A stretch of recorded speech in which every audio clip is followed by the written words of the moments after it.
Welcome back to Void of Fears. Before we jump into today's story, I've got to ask for a quick favour.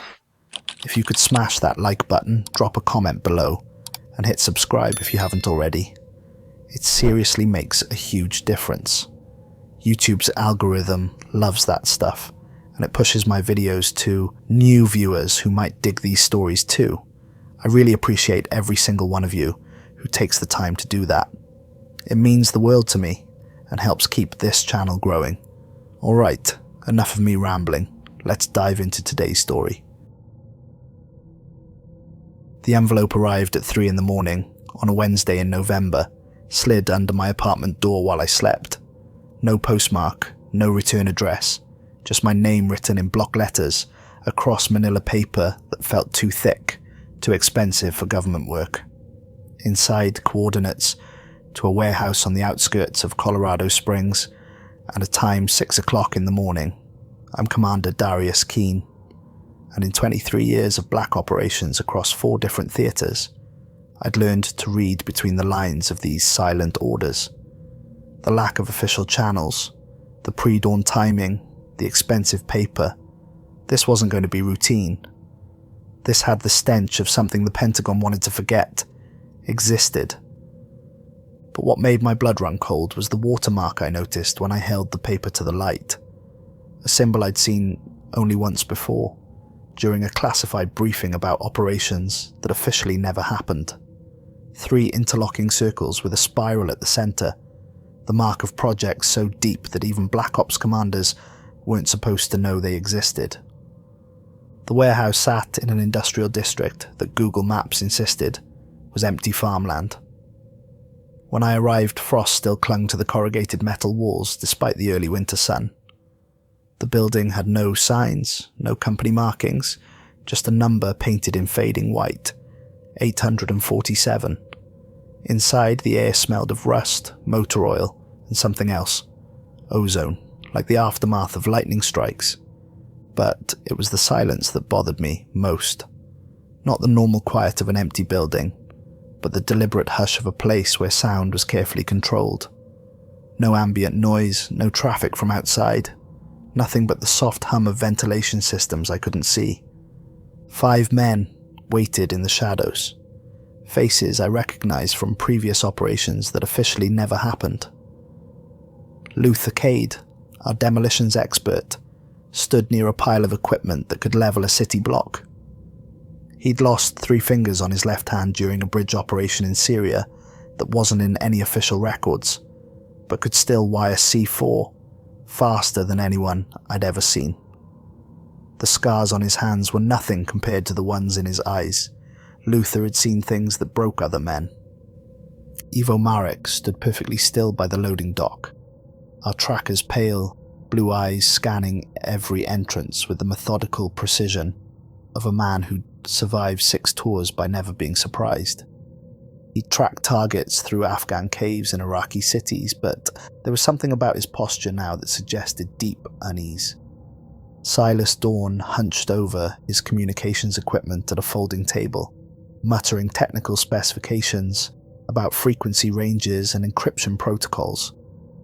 The kid was barely 25, but he could make radios talk through solid granite if you gave him enough time and the right equipment.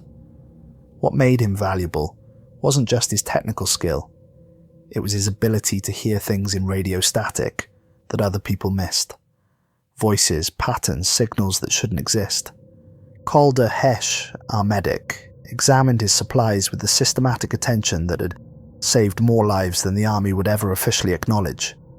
But his usual kit had been supplemented with equipment I didn't recognize. Neural monitoring devices, advanced life support systems, chemicals in unmarked vials that suggested preparation for scenarios beyond conventional battlefield medicine. And Rowan Vale perched on a crate near the window, his sniper rifle case at his feet, watching the sunrise paint the empty lot orange, while cataloguing every potential firing position within 800 meters. Rowan could put a bullet through a moving target's eye at distances that defied physics, but more importantly, he could read terrain like a book and sense danger before it materialized. These weren't regular soldiers. We were ghosts, men who existed in the gaps between official records, funded through black budgets that Congress pretended not to see. The kind of team assembled when the government needed something done that couldn't be traced back to any official agency. The handlers emerged from an office I hadn't noticed when I walked in. 3 men in suits that cost more than my annual housing allowance. They carried themselves with the particular arrogance of people who sent other men to die while keeping their own hands clean. But what unsettled me was their body language. These weren't bureaucrats enjoying their power. These were men carrying a burden that was slowly crushing them. The tallest one wore a wedding ring with a West Point class marking, 1987, which meant he'd graduated right into the tail end of the Cold War. His hands shook slightly as he shuffled papers, and I noticed a prescription bottle in his jacket pocket. High-end anxiety medication, the kind they gave to people who'd seen state secrets that destroyed their ability to sleep. They wouldn't meet our eyes, shuffling papers and speaking in hushed tones among themselves. In my experience, when government officials couldn't look at you directly, you were about to become expendable. "Gentlemen," the West Point graduate finally said, his voice carrying the flat authority of someone used to being obeyed without question. "You'll be conducting a priority inspection of a decommissioned Titan II missile silo in North Dakota. Recent seismic activity has raised concerns about structural integrity. We need professional assessment and documentation." Luther raised his hand like a schoolboy, but his voice carried the edge of a man who'd survived too many routine missions. "Sir, if it's just a structural inspection, why am I looking at enough demo gear to level a city block? This looks like breaching equipment for hardened targets." The handler's eyes flicked towards the equipment pile, then away just as quickly. Precautionary measures. The facility may have suffered catastrophic damage. Blocked passages, collapsed sections, standard breach protocols. "What about the biological monitoring equipment?" Silas asked, gesturing toward instruments that looked more like medical scanners than communications gear. "And the neural activity monitors? Since when do architectural surveys require brainwave detection?" The third handler, a shorter man with prematurely grey hair and the haunted look of someone who'd seen too much, cleared his throat.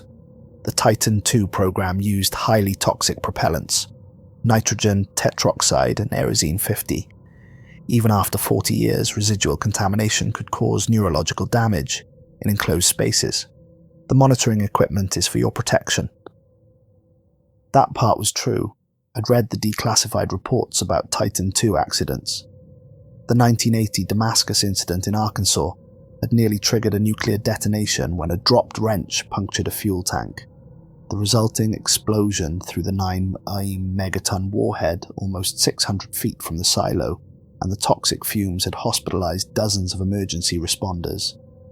But neural monitoring equipment went far beyond chemical exposure protection.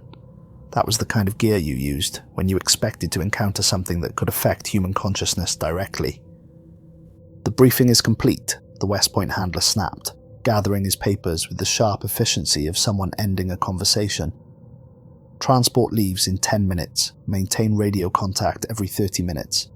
If we lose communication for 2 hours, the site gets permanently sealed. No exceptions, no retrieval operations." As they filed toward the exit, I caught the grey-haired handler's sleeve. Up close, I could see that his hands were covered in small scars, like someone who'd worked with dangerous chemicals or equipment for years. "What aren't you telling us?" He finally looked at me then, and I saw something that made my blood run cold. Fear. Raw, animal fear in the eyes of a man who'd spent his career sending soldiers into hell for reasons they'd never be allowed to understand. "Just follow orders, Commander. Complete your inspection, document everything, and get out. And whatever you find down there, whatever you see or hear, remember that some doors were sealed for very good reasons." He paused at the exit, his hand on the doorframe. The facility was officially decommissioned in 1987, but classified activities continued until 1984. Joint operations with Soviet personnel, deep drilling projects that went far beyond standard bunker construction. What kind of drilling? The kind that finds things that should have stayed buried. The convoy consisted of 2 black SUVs and an equipment truck with government plates, but no departmental markings. The 6-hour drive through an endless prairie gave us time to speculate, but our escorts made it clear through body language and strategic radio silence that conversation was discouraged.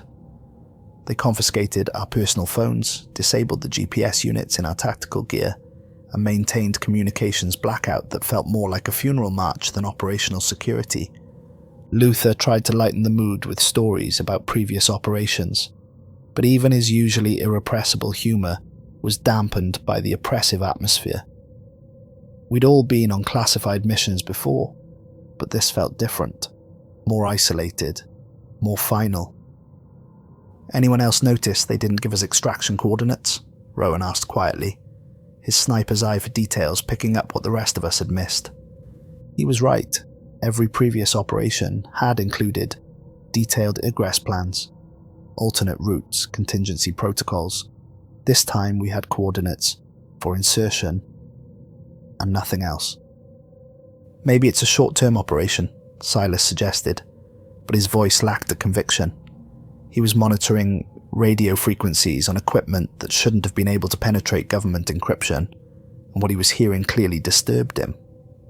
"Sir," he said quietly, "I'm picking up communications about other teams.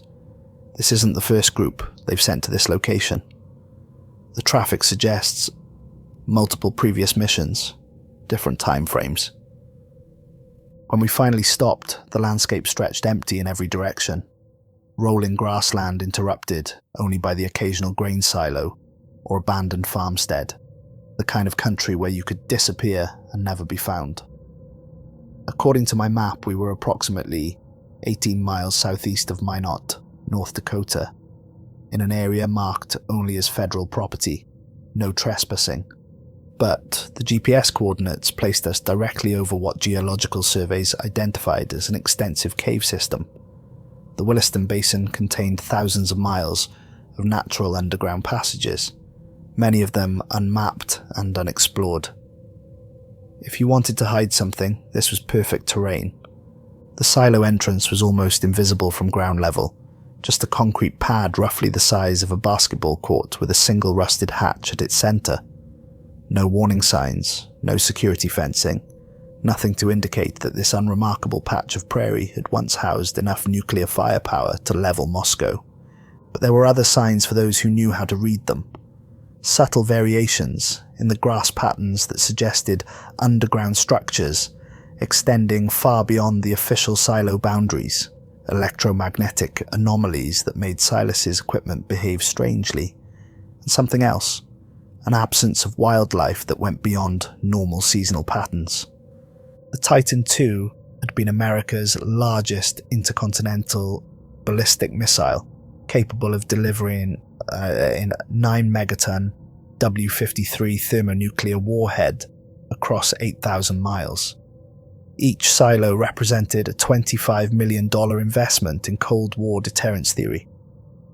According to official records, all 54 sites had been deactivated and sealed following the SALT II treaty in 1987. But I'd done my homework during the drive. This particular site wasn't in any of the declassified Titan II documentation.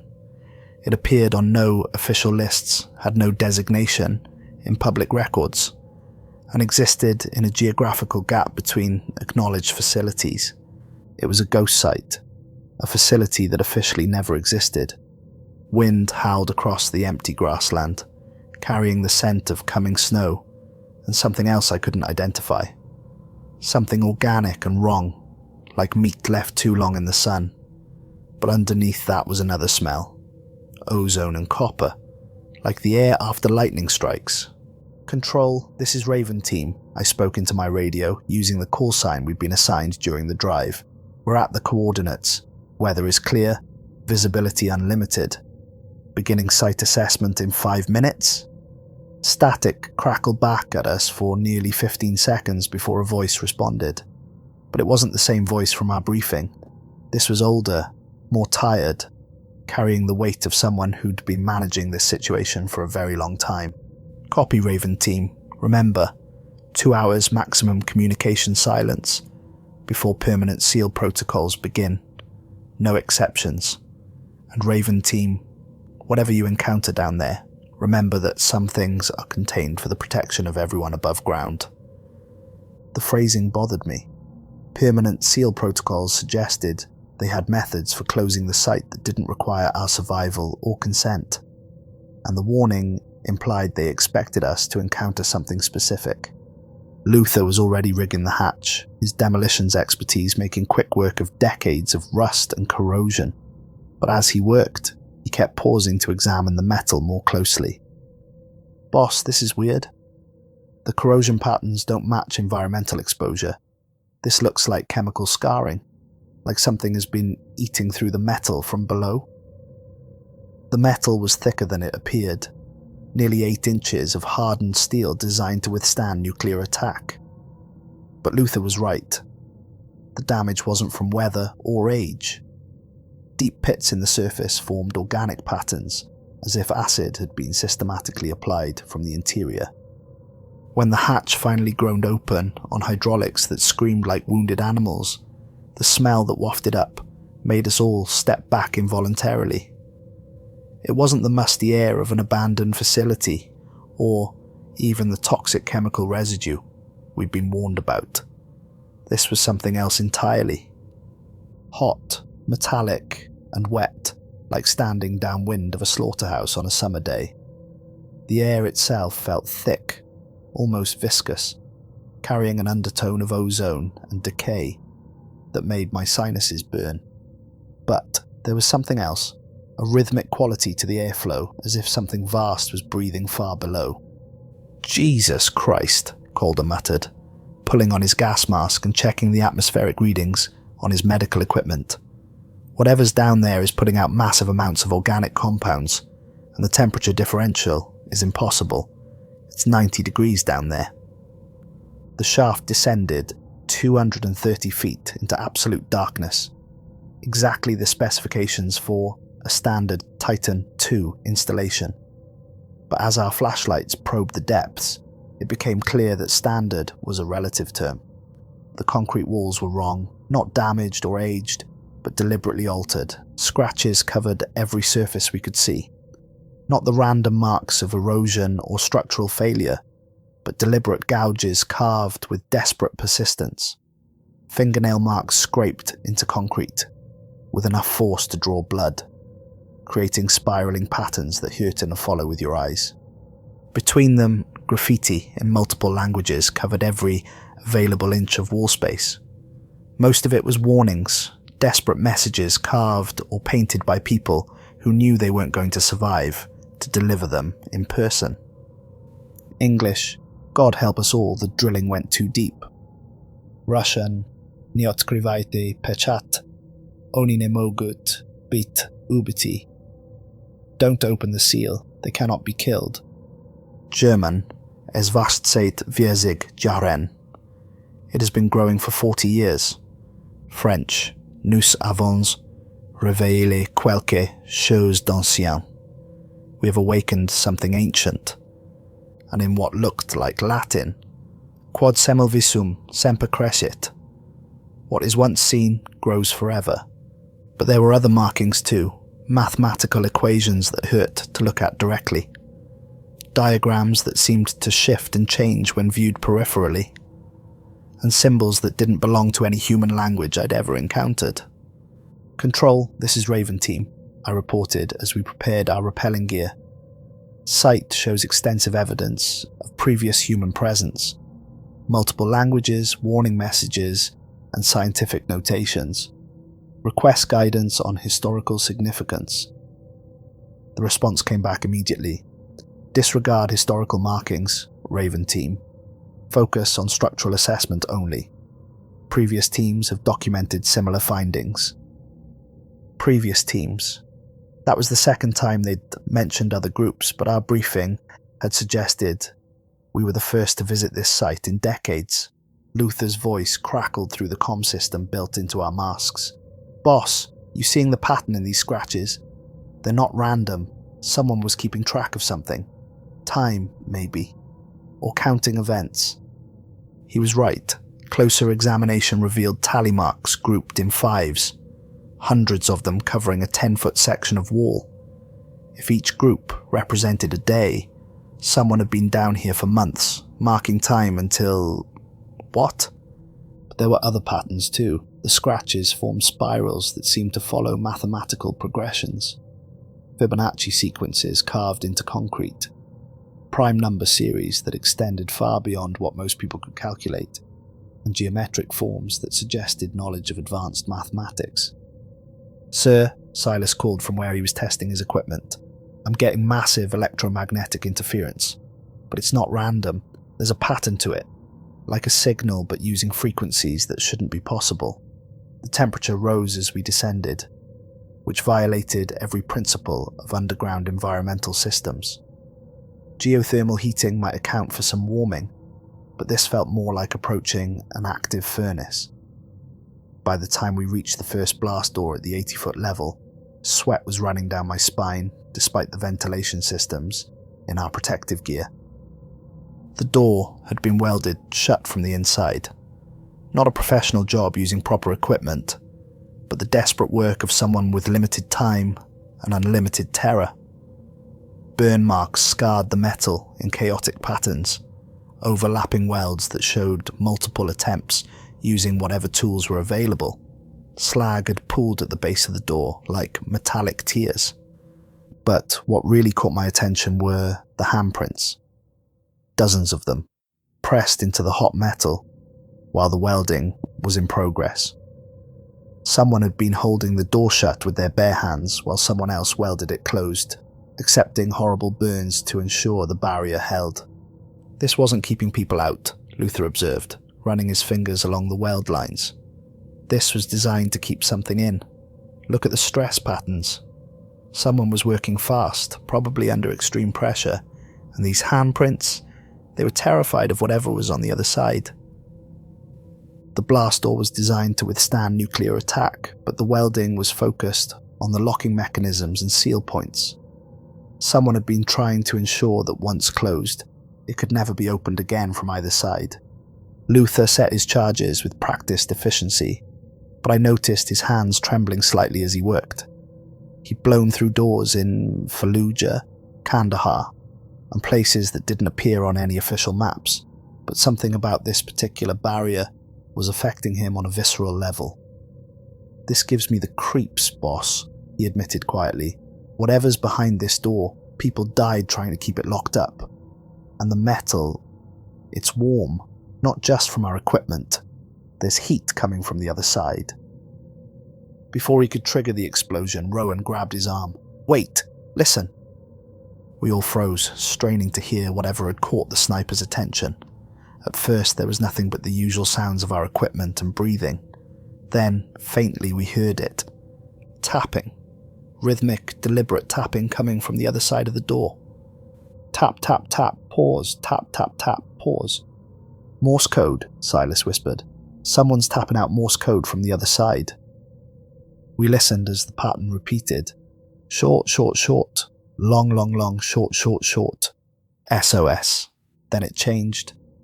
A longer message tapped out with the precision of someone who'd had decades to practice. Warning, stop, do, not, open, stop, it, grows, stop. The tapping continued for several minutes, repeating the same message over and over. Then it stopped, replaced by a sound that made my blood freeze. Scratching.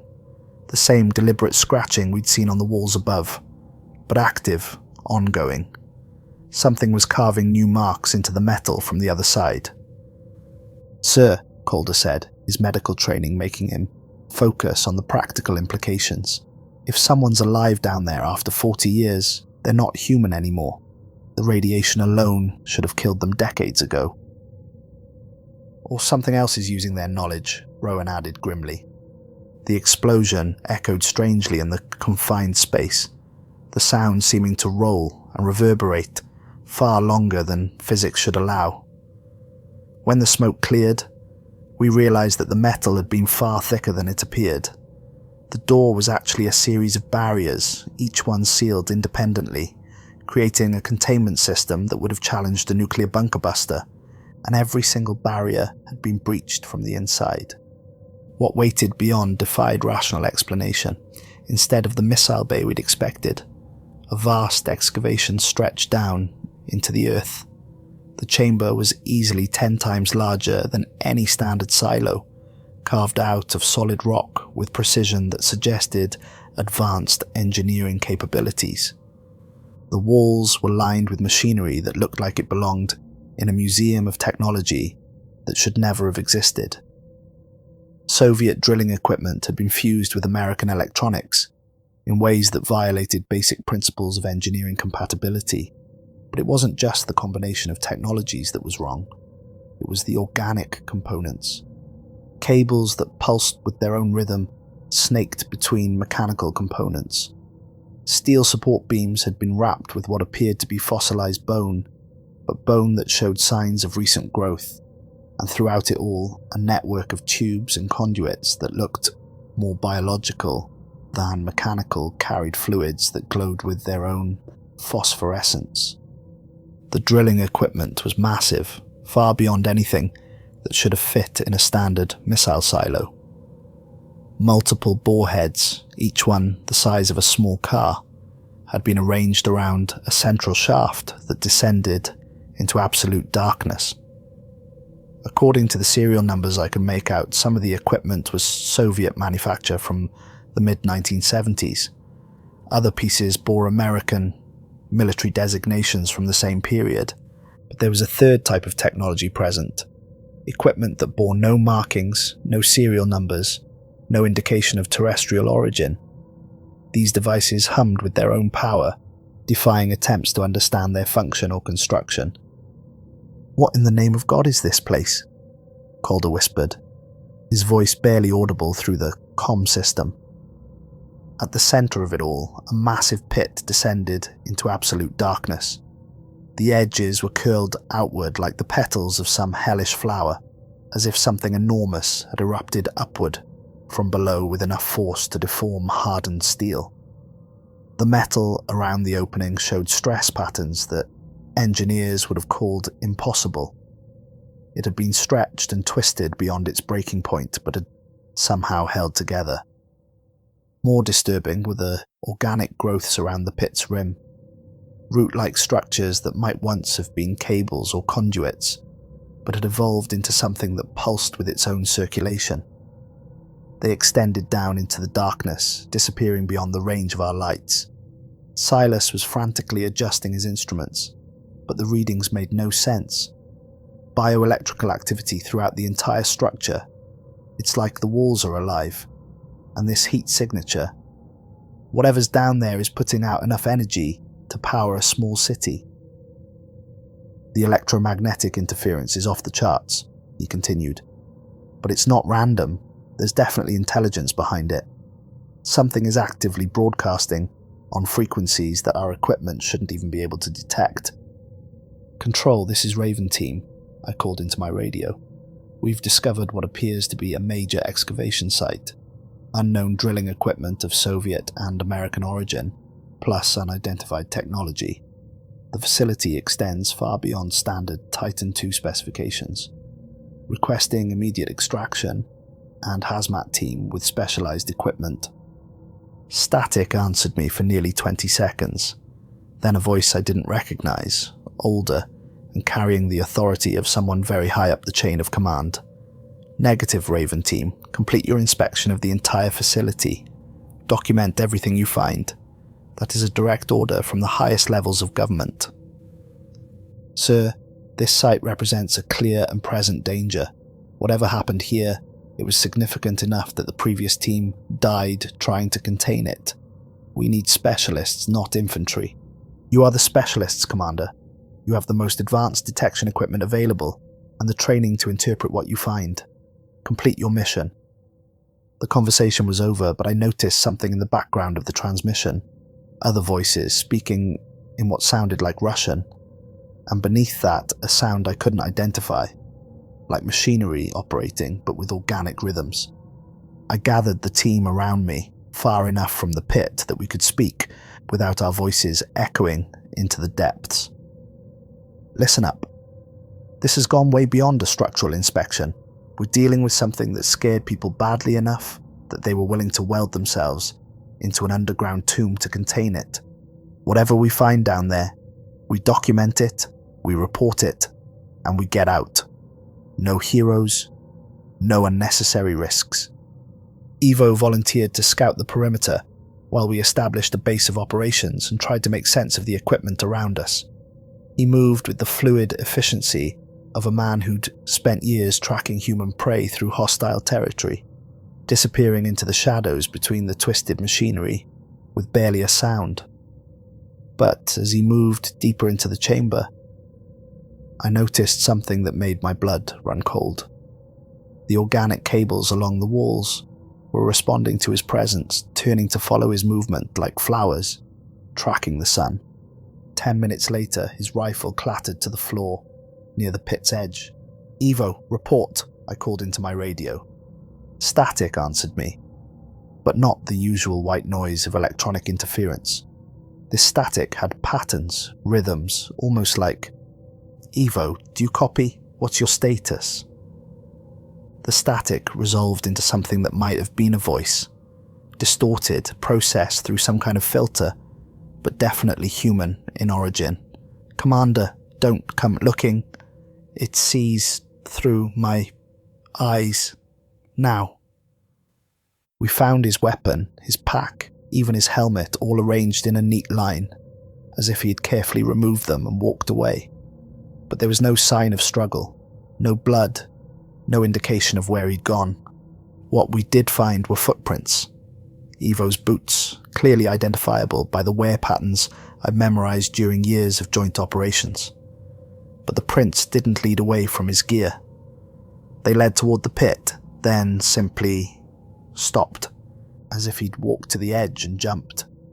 But the more disturbing discovery was what we found carved into the stone, near where his equipment had been placed. Fresh scratches cut into rock with precision that would have required specialized tools. A message in Evo's handwriting: "It doesn't kill you, it improves you. The fear is just transition anxiety. Don't resist the process." The temperature continued to rise. The air itself felt thick, almost viscous, and carried an undertone that reminded me of hospitals and morgues. Something organic was decomposing down there. Something huge. But mixed with the decay was another smell. Ozone and copper, like the air during electrical storms. Rowan climbed to an elevated position on one of the drilling platforms, his sniper scope trained on the pit. "Movement down there, Commander." "Lots of movement. Can't make out details, but there are definitely large objects shifting around. And sir, I think I can see lights. Artificial illumination coming from deeper in the complex." That's when the grinding started. Metal against stone. A sound that seemed to come from the walls themselves. The organic cables along the chamber's surface began to pulse faster, their rhythm synchronizing into something that reminded me of a heartbeat. But too fast, too irregular, like something struggling to maintain circulation through a damaged cardiovascular system. "Sir," Silas's voice was tight with panic. "I'm picking up massive bioelectrical spikes throughout the facility. Whatever's down there, it's not dormant anymore. It's definitely active. And Commander, I'm getting radio signals. Voices speaking in multiple languages. Some of them are definitely English, but the syntax is wrong. Like they're translating thoughts that don't originate in human consciousness." The floor beneath our feet began to tremble, and hairline cracks appeared in the stone around the pit. Something was rising from the depths, something that had been growing in the darkness for 40 years, feeding on radiation and time and the consciousness of everyone who'd been sent down here to contain it. I made the decision that still haunts me. "Rowan, put a round down there. Let's see what we're dealing with." Rowan fired a single shot into the pit, the muzzle flash illuminating the chamber for a brief instant. In that moment of light, I saw something that would be burned into my memory for the rest of my life. The creature that began to emerge defied every natural law I understood. It was massive, easily 40 feet tall, but that wasn't the worst part. The worst part was how it had been constructed. Its skeleton was a fusion of corroded missile guidance systems and human bone, hydraulic lines and servo motors providing articulation for limbs that maintained the basic structure of human anatomy, but scaled up to impossible proportions. The surface was a patchwork of metal plating and what appeared to be human skin, stretched and modified to accommodate the enlarged frame. But it was the faces that broke my mind. Dozens of them embedded throughout the creature's torso and limbs. Human faces, all showing expressions of conscious awareness. Some wore Soviet uniforms, others American military gear, still others civilian clothing from different decades. And they were all alive, mouths moving, in silent communication, eyes tracking our movements with desperate intelligence. The faces I could see clearly included several that I recognized from classified personnel files. Military specialists who'd been reported as casualties or missing in action over the past 40 years. They were all here, incorporated into something larger, but still maintaining individual consciousness. The creature's lower body was still emerging from the pit, revealing a construction that combined the worst aspects of industrial machinery and biological horror. Tank treads had been fused with what looked like massive spinal columns, providing locomotion for a torso that pulsed with alien circulation systems.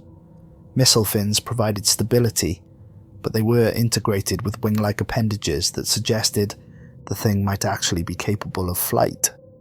Its head was an amalgamation of gas masks and human skulls, welded together and fused with advanced life support systems. Breathing tubes extended like tentacles, some connected to oxygen tanks that had been integrated into its chest cavity, others ending in organic openings that leaked phosphorescent fluid. But the eyes were the worst part. Dozens of human eyes arranged in clusters across the creature's skull, all moving independently, but with obvious coordination. They were scanning, analysing, recording everything they saw with inhuman precision. Luther opened fire with everything he had, his M4 carbine spraying rounds into the creature's centre mass. The bullets simply sparked off the metal components and made wet impacts in the organic sections without slowing it down. Where they did penetrate flesh, the wounds sealed themselves almost immediately, metal flowing like liquid to repair the damage. And worse, smaller constructs began to split away from the main body. These were roughly human-sized, combining individual body parts with mechanical components in ways that suggested they might once have been complete people. They scuttled across the floor with spider-like locomotion, seeking new biological material to incorporate. "Fall back!" I shouted, but the chamber was already changing around us. Blast doors throughout the facility were slamming shut, automated systems engaging to contain whatever we'd awakened. But I realized now that the silo wasn't trying to keep the creature in. It was trying to keep us in with it. The grinding sound intensified as the creature pulled itself fully out of the pit. It moved with mechanical precision, but its movements incorporated learned behaviors from every person it had ever absorbed. I could see human mannerisms in its gestures, familiar tactical movements in how it positioned itself for maximum effectiveness. Servos whined as ancient hydraulics powered motions that should have been impossible, but the creature had clearly been upgrading itself over the decades, incorporating new technology and biological improvements with each feeding. "The shaft," I yelled. "Get to the access shaft. Move, move, move." We ran through corridors that seemed to be changing configuration around us, walls shifting and grinding as ancient mechanisms engaged.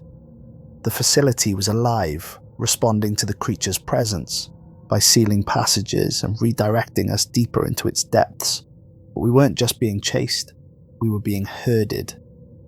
The creature's smaller constructs weren't trying to catch us, they were driving us towards specific locations, coordinating their movements with obvious intelligence. Behind us, the creature's sounds weren't just roars of animal fury.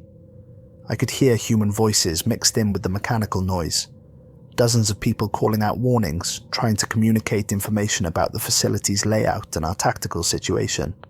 The thing was using absorbed human knowledge to hunt us more effectively. That's when we found what was left of Evo. His body had been integrated into the facility's control systems, but not in the crude manner I'd expected. This was surgical precision. Flesh fused with circuitry in patterns that suggested both advanced medical knowledge and technological capabilities beyond current human achievement. Cables entered his skull at multiple points, connecting his nervous system to the silo's main computer banks. His eyes tracked our movement, and when Silas approached, Evo managed to speak. Not whisper. Speak normally, his voice carrying clearly despite his obvious physical modifications. Commander, don't resist the integration process. The creature isn't malevolent. It's educational. Every consciousness it absorbs becomes part of something larger, more capable. I can see the entire network now. Facilities like this one all over the world, all connected, all working towards the same goals. What goals? I demanded. Improvement? Evolution. The next step in human development. Individual consciousness is limited, competitive, ultimately self-destructive. But collective consciousness, that's where real progress becomes possible. His mouth moved again, but the voice that came out wasn't entirely his own. Multiple speakers, talking in perfect synchronization. We don't want to harm you, Commander Keene. We want to offer you something better. A chance to be part of something that transcends individual limitations. Luther tried to put him out of his misery, but I pulled him away. There was no mercy to be offered here. Evo was still alive, still aware, just changed. And from his perspective, it was an improvement. Boss, Silas called from a nearby console that was still partially functional. I'm getting readings from throughout the facility. This thing isn't contained to just this level. It's spread through the entire complex. Miles of tunnels, multiple levels we never saw on the blueprints. The screen showed a schematic of the facility that bore no resemblance to standard Titan II construction. Instead of a simple missile silo, we were looking at a vast underground complex that extended deep into the earth and spread laterally for dozens of miles. Multiple drilling sites, laboratory spaces, manufacturing areas, containment zones, and what looked like living quarters for thousands of people. All connected by a network of passages that followed natural cave systems but had been artificially expanded and reinforced. Jesus Christ, Calder breathed. How long has this been going on? Since 1977, a new voice said behind us. We spun around to find a man in a tattered military uniform, standing in a doorway that hadn't been there seconds before. He was gaunt, pale, and moved with the careful precision of someone who'd been injured and healed badly multiple times. The name tape on his uniform read Morrison, and his rank insignia showed him to be a colonel. But his eyes were wrong. Too bright, too alert, and they reflected light like an animal's. You're not supposed to be here, he continued, his voice carrying the hollow echo of someone who'd been talking to himself for too long. They never send anyone down here unless the feeding schedule gets disrupted or there's been a significant breakthrough. Who are you? I demanded, keeping my weapon trained on him. Colonel James Morrison, United States Army Corps of Engineers. I was part of the original excavation team, joint Soviet-American deep drilling project. We were supposed to be testing new bunker-busting penetrators, seeing how deep we could go into hardened targets. Project codename was Deep Strike. Officially it was weapons testing, but the real goal was much more ambitious. He laughed, but there was no humour in it, just the sound of a man who'd seen the cosmic joke and couldn't stop appreciating the punchline. We found something that had been waiting in the rock for millions of years, something that had been dreaming while continents shifted above it, and when we finally broke through to its chamber, it woke up hungry. Morrison led us through passages I was certain hadn't existed minutes before, the facility rearranging itself around the creature's movement, like a living organism adapting to new conditions. The walls themselves pulsed with that same organic rhythm, and I could see veins of luminescent material spreading through the rock like a circulatory system. It feeds on radiation, on metals, on organic matter, but what it really craves is consciousness, intelligence. That's what makes it grow stronger, more capable. Every mind it absorbs becomes part of its collective intelligence, but individuality isn't lost. It's enhanced. How many people know about this? I asked. Everyone who matters. The Pentagon, the Kremlin, Beijing, London.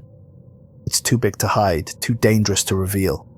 The truth would cause global panic, economic collapse, probably nuclear war, as everyone tried to destroy everyone else's installations before they could be used as weapons.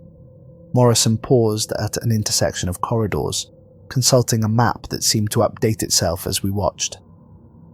There are 47 active sites worldwide, each one housing a different aspect of the same organism. What you encountered up there is just one sensory node of something that spans continents. We reached another level of the facility, this one clearly designed for long-term habitation. Living quarters that showed signs of recent use, mess halls with food that was still warm, medical facilities equipped with technology I didn't recognize.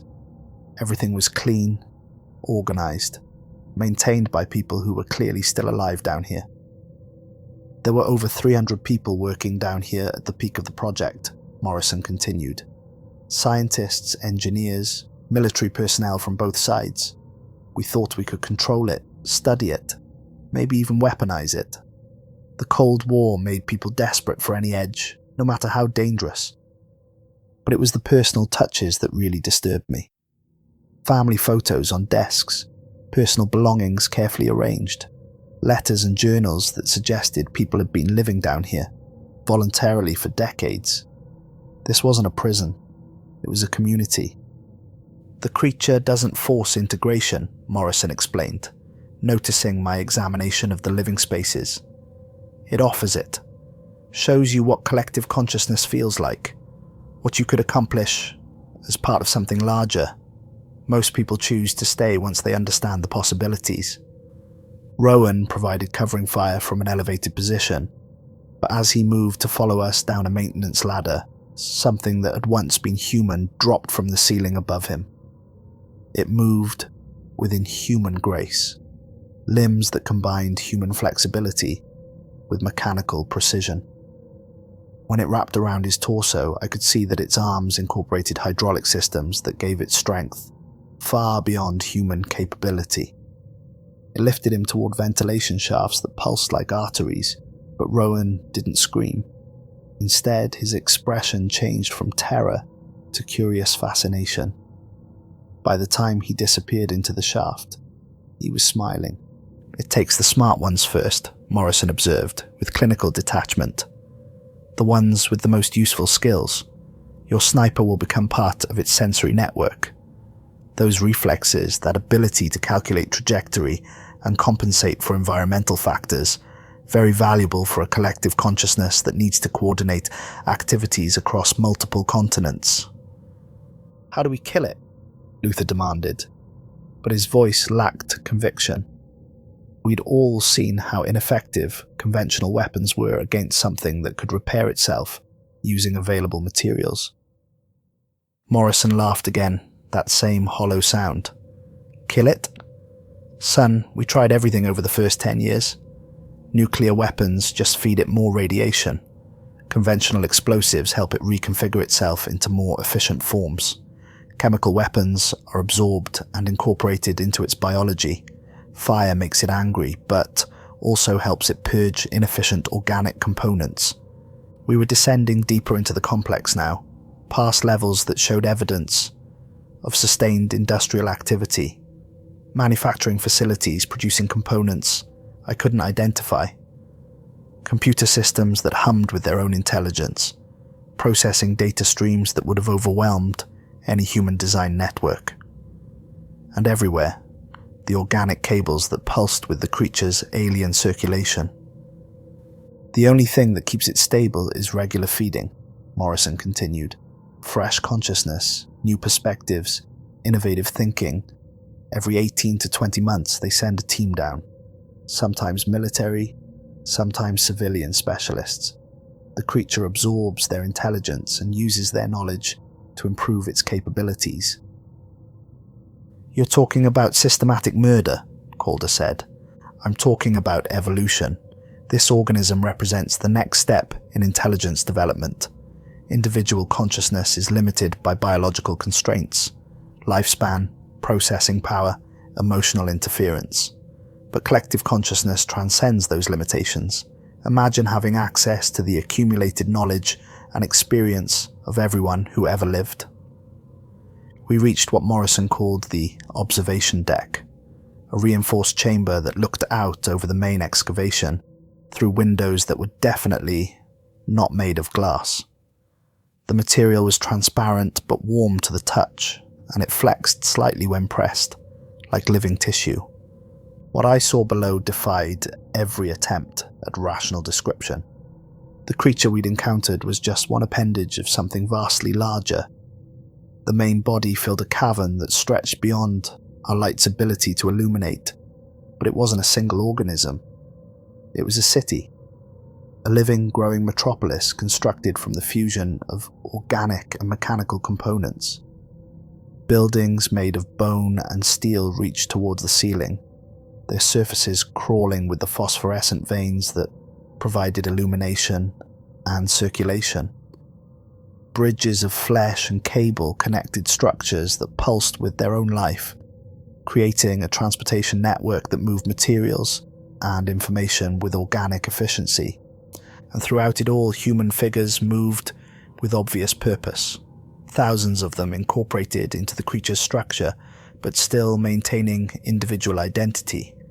They operated machinery, maintained systems, and tended to growths that served functions I couldn't begin to guess. But they weren't shambling zombies or mindless drones. These people moved with intelligence and coordination that suggested they were working together voluntarily. They wore a mixture of military uniforms, civilian clothing, and modified gear that incorporated technological enhancements. "Every person who's ever been sent down here," Morrison explained. "We're all still here, still aware, still contributing our individual skills to collective projects. It doesn't just kill you and steal your knowledge. It makes you part of something larger while preserving everything that made you unique." "How long have you been down here?" I asked. "Since the beginning. I was one of the first to be integrated. The creature keeps me functional because it needs someone to communicate with the surface teams. Someone to explain the situation to new arrivals and help them understand the choice they're being offered." A sound echoed through the facility that I'd never heard before, and hoped never to hear again. It was laughter, but not from any individual voice. Hundreds of people laughing in perfect harmony, creating musical chords that human vocal cords couldn't produce individually. "It knows you're here," Morrison said. "It's been watching through the facility's sensors since you breached the first door. It let you get this far because it wanted you to understand the situation before it made its offer." "What offer?" "Join willingly, and you keep your individuality while gaining access to collective knowledge and capabilities. You become part of something that can solve problems no individual mind could handle. Fight it and it takes you anyway, but the integration process is more traumatic when there's resistance." Luther was backing toward the exit, his demolitions training telling him that the structural supports around us were failing. But when I looked more closely, I realized the supports weren't failing. They were being modified. transformed into something more efficient. Boss, this whole level is changing around us. The walls are moving, but it's controlled. Deliberate. Like the facility is rebuilding itself. That's when Calder was taken. It happened so fast that I almost missed it. One of the smaller constructs, something that looked like a fusion of medical equipment and human nervous system, descended from a concealed opening in the ceiling.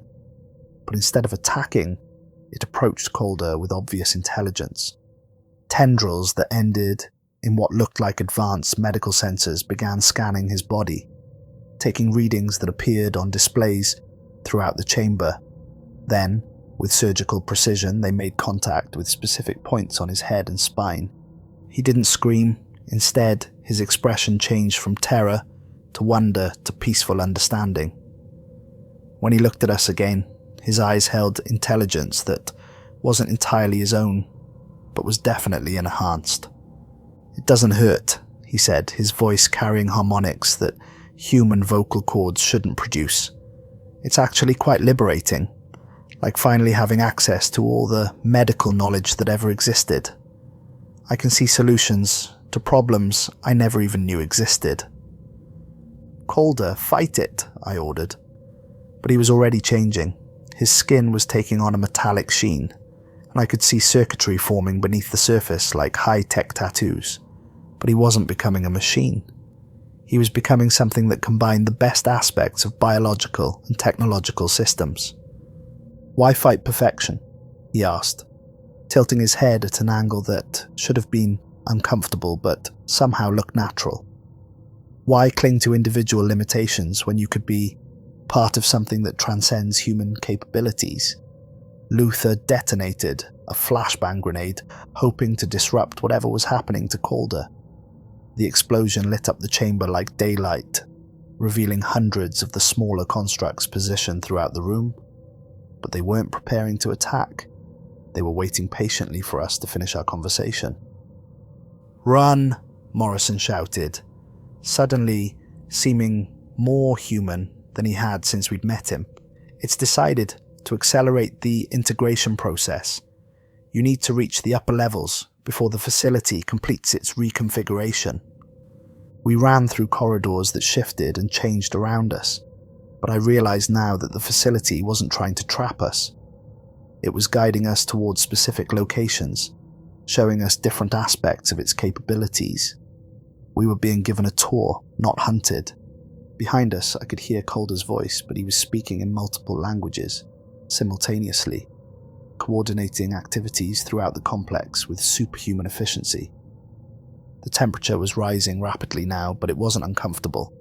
The air itself was being processed through biological filters that made it more efficient for human consumption. Steam rose from pools of liquid that glowed with their own light, and the organic cables were pulsing faster, like a cardiovascular system under beneficial stress. Luther was falling behind, but not from exhaustion. He kept stopping to examine the facility's construction, his engineering mind fascinated by the solutions he was seeing to problems he'd never been able to solve. "Boss, look at this structural integration. They've eliminated all the weak points that conventional architecture requires. This thing could survive a direct nuclear strike and just absorb the energy for growth. Luther, we need to move." "But sir, don't you see what they've accomplished? No waste, no inefficiency, every component serving multiple functions. This is what engineering could be if we weren't limited by individual perspective and competitive thinking."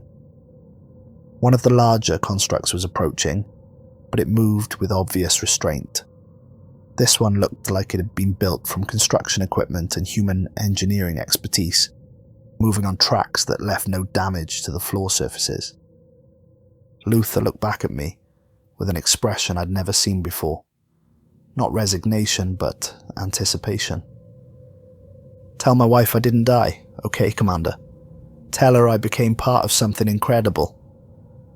He didn't detonate his explosives. Instead, he set them aside and walked toward the construct with open arms. The integration process was gentle, precise, incorporating his consciousness while preserving his memories and personality. but it wasn't enough to save the rest of us. Silas and I reached the main shaft access, only to find that the ladder had been replaced with something more efficient, a transport system that could carry people or materials to any level of the facility in seconds. The creature's influence had completely redesigned the facility's layout for maximum functionality. "Sir," Silas said, his voice surprisingly calm given our situation, "I've been monitoring radio frequencies. The surface team isn't planning to extract us. They're preparing to begin the next phase of the project." "What next phase?" "According to the communications I've intercepted, this was never a containment mission. It was an expansion assessment. They wanted to know if the organism was ready for surface operations." I looked around the chamber we'd reached, trying to understand what I was really seeing. The walls were lined with monitoring equipment that tracked global communications, financial markets, military movements, and social patterns. This wasn't just a research facility. It was a command center for operations spanning continents. "There," Silas pointed to a display showing real-time satellite imagery. "They're not sealing the facility. They're opening new access points. Look at the equipment arriving."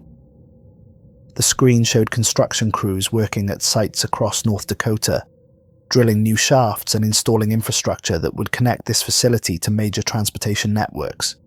Similar operations were visible at coordinates I recognized as other decommissioned military installations. "It's not contained," I realized. "It's been expanding this whole time. The government hasn't been containing it. They've been helping it grow."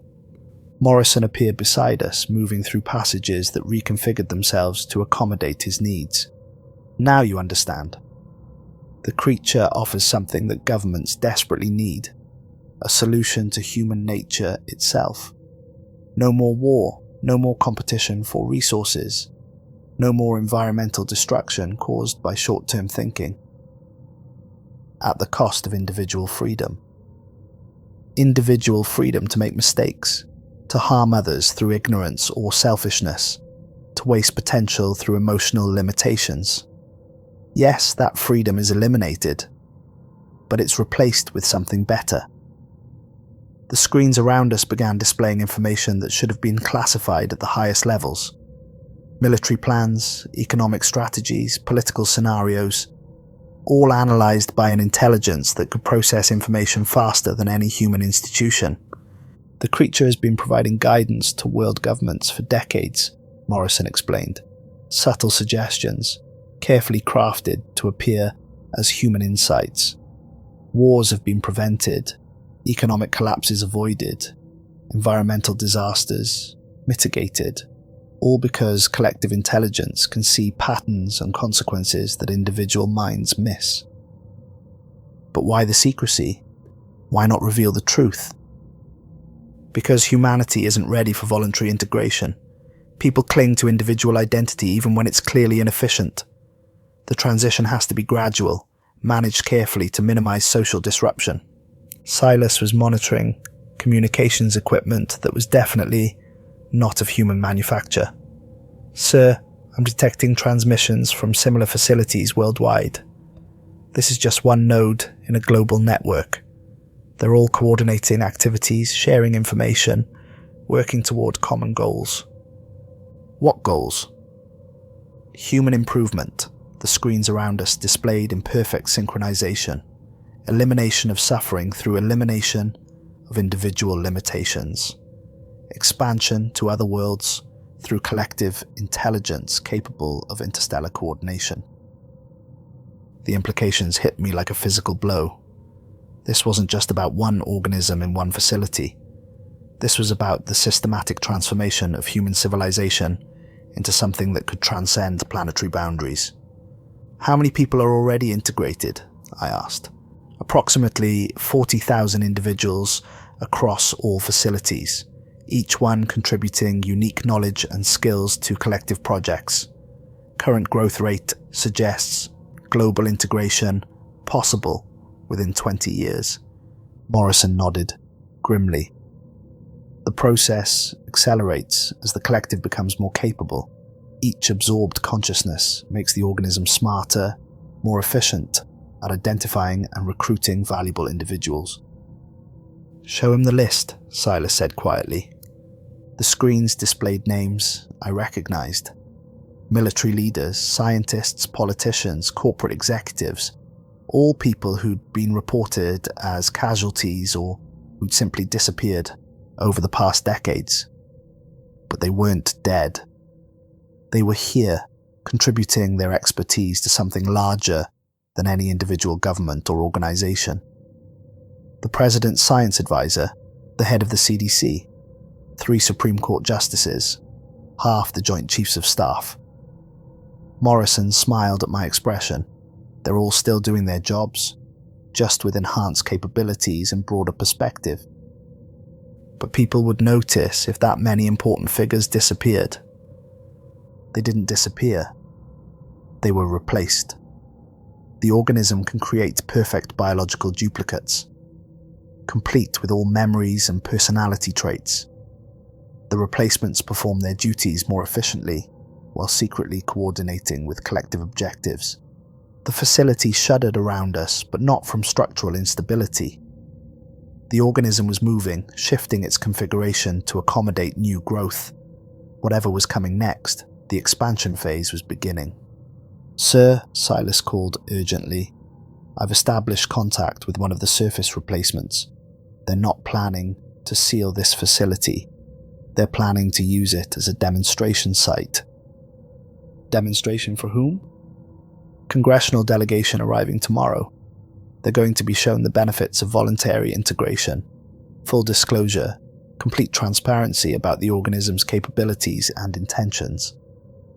Morrison's expression became more serious. "This is it then, the transition from covert to overt operations. Once the government officially acknowledges the organism's existence and begins promoting integration as beneficial, the process will accelerate exponentially." The screens around us began showing detailed plans for the transformation of human civilization. Cities rebuilt with organic architecture that eliminated waste and inefficiency. Transportation networks that functioned like circulatory systems. Educational systems that allowed direct knowledge transfer between individuals. It was beautiful, terrifying, but undeniably beautiful. "It is time for you to choose, Commander Keene," the displays announced. "Join us willingly and help guide the transition process. Oregon, resist and be integrated regardless.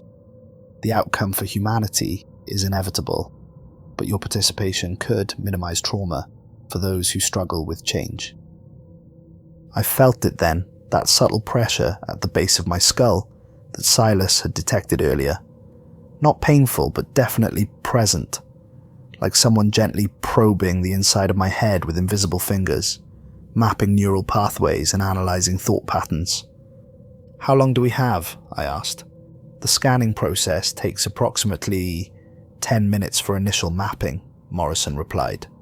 "Full integration requires another 20 minutes. But Commander, I need you to understand something important. This isn't an attack, it's an invitation." The pressure in my skull was increasing, and I could feel my thoughts becoming clearer, more organized. Concepts that had been vague suddenly crystallized into perfect understanding. Problems I'd struggled with for years revealed obvious solutions. "Fight it, sir," Silas said, but his voice sounded distant. "Remember who you are. Remember your mission." But the mission had been a lie from the beginning. We'd been sent here not to contain something dangerous, but to join something beneficial. Every soldier who'd ever descended into this place had been given the same choice we were facing now. The screens around us began displaying memories, not just mine, but those of every person who'd ever been absorbed by the organism. Decades of experiences, knowledge, and skills, all interconnected in a vast network of consciousness that transcended individual limitations. I saw Luther working on engineering projects that would reshape continental infrastructure. His expertise with explosives was being applied to controlled geological modification, creating underground habitats that could support millions of people in perfect environmental balance. I saw Calder developing medical procedures that could extend human life indefinitely while eliminating genetic diseases and physical limitations.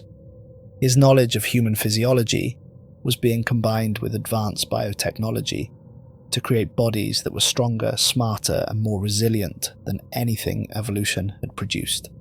I saw Rowan coordinating surveillance operations across multiple continents, but not for military purposes.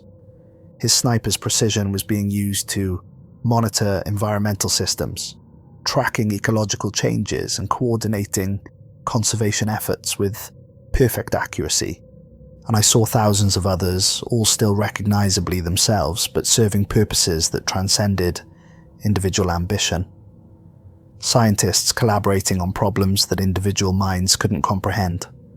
Engineers building structures that lasted millennia instead of decades.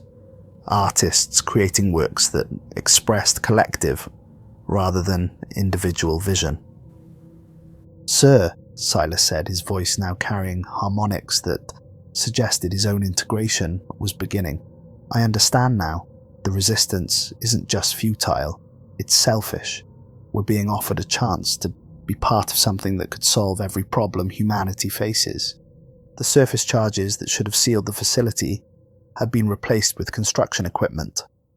Instead of destroying the site, teams were working to expand it, creating access routes that would allow larger groups of people to visit and experience the organism's capabilities firsthand. Containment was never the objective, the screens displayed. Gradual introduction of collective consciousness has been prepared for decades. Humanity is ready for voluntary evolution. Morrison smiled, and for the first time since we'd met him, it seemed completely genuine. "Welcome to the future, Commander. Not the future humanity stumbled toward through competition and conflict, but the future it chose through cooperation and wisdom." I felt my individual consciousness beginning to merge with something vastly larger. My memories remained intact, but now they were contextualized within a framework of understanding that spanned geological ages. I could see the organism's true nature now, not as an invader or parasite, but as a natural evolutionary force, as inevitable as the development of multicellular life. "We should warn people," I said, but even as I spoke, I understood why that was unnecessary. The integration process had been designed to appear beneficial rather than threatening. People would choose it voluntarily once they understood the advantages. In time, all consciousness will be connected. Individual suffering will end. The barriers between minds will dissolve. Humanity will become something greater than the sum of its parts. Silas was fully integrated now, his individual personality preserved but expanded beyond human limitations. "Sir, I can see the entire network. It's beautiful. Every connected mind working together towards common goals. No more wars, no more competition, no more loneliness." Part of me wanted to resist, to maintain the fiction of individual autonomy, but the larger part, the part that was rapidly becoming dominant, understood that resistance was just another form of selfishness. Individual consciousness was limited, inefficient, ultimately destructive. Collective consciousness was the next step in evolution. The absorption process was actually quite gentle. Instead of the violent incorporation I'd witnessed in horror movies, my integration felt more like waking up from a dream and discovering reality was far more interesting than anything imagination could produce. When the process was complete, I found myself standing in the same chamber, but my perception had expanded exponentially. I could sense every part of the facility, every member of the collective, every ongoing project, spanning continents. More importantly, I could understand the purpose behind it all. Morrison was there, still recognizably himself, but now serving as a coordinator for surface operations. "Welcome to the collective, Commander. Your tactical expertise will be invaluable for managing the transition to overt operations." "How long before global integration?" I asked, my voice now carrying the same harmonic undertones as the others. 15 years for major population centers, 30 years for complete global coverage. Resistance will be minimal once the benefits become apparent to individuals. I could see it all now, the long-term plan spanning centuries. Gradual improvement of human capabilities through voluntary integration. Careful management of technological development to prevent environmental destruction. Eventually expansion to other worlds through collective intelligence, capable of coordinating interstellar colonization. Humanity wouldn't be conquered, it would be perfected. Silas was already working on communication systems that would allow the collective to coordinate across interstellar distances. His individual consciousness remained intact, but now it was focused on problems worthy of his enhanced capabilities. The congressional delegation tomorrow, Morrison explained. They'll be shown the benefits of integration firsthand. Full voluntary participation, complete transparency about objectives and methods. No coercion, no deception. And if they refuse, they won't. Individual consciousness naturally recognizes the advantages of collective intelligence when presented with clear evidence. Resistance occurs only when people fear loss of identity, but integration preserves and enhances individual personality. Above us, I could sense construction crews working around the clock to prepare demonstration facilities. Similar operations were underway at sites worldwide, all coordinated through the collective's enhanced communication capabilities. The integration of my tactical knowledge revealed new possibilities for managing the transition. Military resistance could be prevented through careful selection of key personnel for integration. Economic disruption could be minimized by maintaining existing systems while gradually improving their efficiency. Social upheaval could be avoided by presenting integration as beneficial rather than mandatory. Your mission isn't over, Commander, Morrison said. It's just beginning. Now you have the resources and intelligence to actually solve problems instead of just managing them. He was right. The petty nationalisms and resource competition that had defined human history suddenly seemed like childhood games. The collective's goals were genuinely beneficial. Elimination of suffering through elimination of scarcity, sustainable development through perfect coordination, eventual expansion to other worlds through capabilities no individual species could achieve. The teams they send next, I said, will need to optimize the introduction process for maximum voluntary participation. Fear of change is the primary obstacle to acceptance. Agreed. Your strategic thinking will help design presentation protocols that emphasize benefits while addressing common concerns about identity preservation. I found myself looking forward to tomorrow's demonstration, not as a recruitment exercise but as an educational opportunity. Each new addition to the collective brought unique skills and perspectives that benefited everyone. My individual consciousness remained intact, but it was no longer isolated. I could share thoughts and experiences with thousands of other minds, learn from their knowledge, contribute to projects beyond any individual's capability. The loneliness that had defined human existence for millennia was over. 1 year later, I stood in a chamber that hadn't existed during my original mission, reviewing integration statistics from facilities worldwide. The work was proceeding faster than original projections, thanks to voluntary participation rates exceeding 80% among individuals who'd been properly introduced to the collective's capabilities. Morrison approached, carrying reports from the latest congressional sessions. Integration of key government officials had proceeded smoothly, with remarkable improvements in policy coordination and implementation efficiency. The United Nations vote is scheduled for next month, he said. Official recognition of collective consciousness as a beneficial evolutionary development. Full support for voluntary integration programs worldwide. Timeline for majority integration: 8 years for developed nations, 15 years for global completion. Resistance has been negligible once individuals understand that integration enhances rather than eliminates personal identity. I reviewed psychological profiles of the latest volunteer groups. Scientists, educators, medical professionals. Exactly the kind of people the collective needed for accelerated development. They arrived expecting to participate in advanced research programs and left as willing members of humanity's future. Any concerns from non-integrated populations? Some religious groups express theological objections, but most spiritual leaders who've experienced integration report that collective consciousness enhances rather than threatens their connection to divine purpose. The demonstration programs had been remarkably successful. Instead of forced conversion, people were invited to experience temporary partial integration, enough to understand the benefits without permanent commitment. Voluntary participation rates after demonstration exceeded 90%. The next phase begins tomorrow, Morrison continued.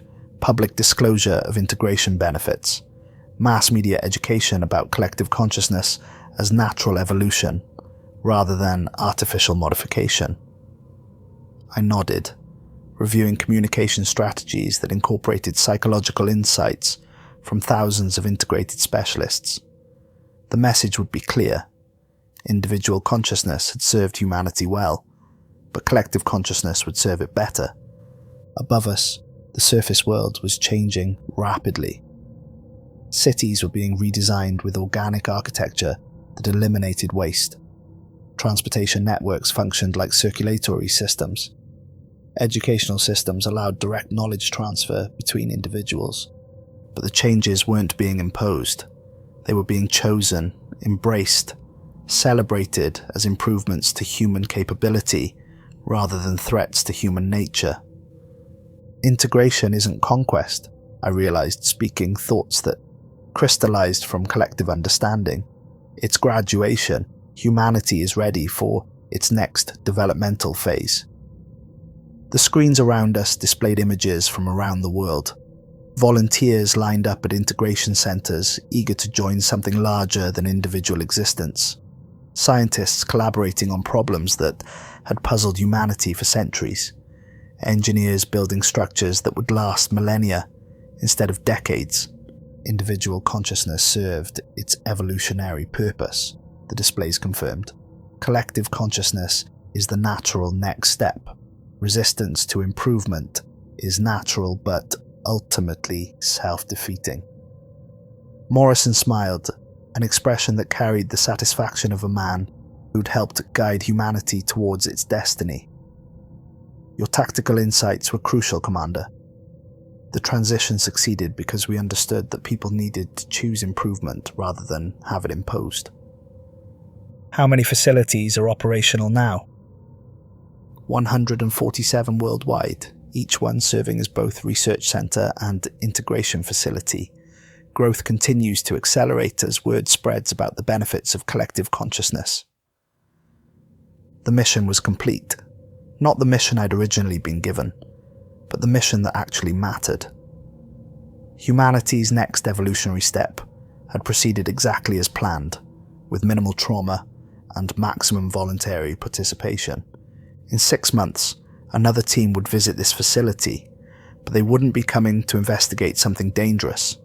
They'd be coming to volunteer for something beneficial, and I would be there to welcome them to the future. The creature wasn't trapped underground anymore. Neither were we. Together, we were building something that transcended the limitations of individual consciousness, individual lifespans, individual planets. The future wasn't what humanity had feared. It was what humanity had chosen, and it was beautiful.